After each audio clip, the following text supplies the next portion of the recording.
निष्पक्ष चौकशीसाठी अजित पवार पदावर नकोत, अजित पवार यांनी तात्काळ राजीनामा द्यावा, अंजली दमानी यांची मागणी। अजित पवार यांनी रुपाली ठोंबरे पाटील यांना टाळलं, अजित पवारांना भेटण्याचा ठोंबरेंचा प्रयत्न। पुणे महार वतन कथित जमीन घोटाळा प्रकरण, अटकपूर्व जामिनासाठी शीतल तेजवानीची हायकोर्टात धाव, 2 आठवड्यानं हायकोर्टात सुनावणी होणार। डॉक्टर शाहींचं महाराष्ट्र कनेक्शन, महाराष्ट्रातील व्यक्तीसोबत डॉक्टर शाहींनं केला होता विवाह, 2015 मध्ये डॉक्टर शाहींचा झाला होता घटस्फोट। चिन्ह आणि पक्षाबाबत सर्वोच्च न्यायालयात सुनावणी अपेक्षित, सर्वोच्च न्यायालयात सकाळच्या सत्रात सुनावणी अपेक्षित, ठाकरे आणि पवारांचे प्रतिनिधी न्यायालयात हजर राहणार।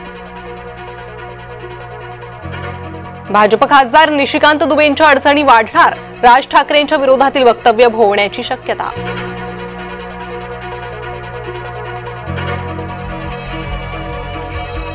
दिल्ली स्फोटासंदर्भात महत्त्वाची माहिती समोर, देशातील प्रमुख शहरांमध्ये साखळी स्फोट घडवण्याचा होता कट। पंतप्रधानांनी बोलावली उच्चस्तरीय बैठक, दिल्ली बॉम्बस्फोटाच्या सखोल चौकशीसाठी दिल्लीत बैठक। अभिनेता धर्मेंद्र यांची रुग्णालयातून घरी पाठवणी, पुढील उपचारासाठी अभिनेता धर्मेंद्र घरीच असणार।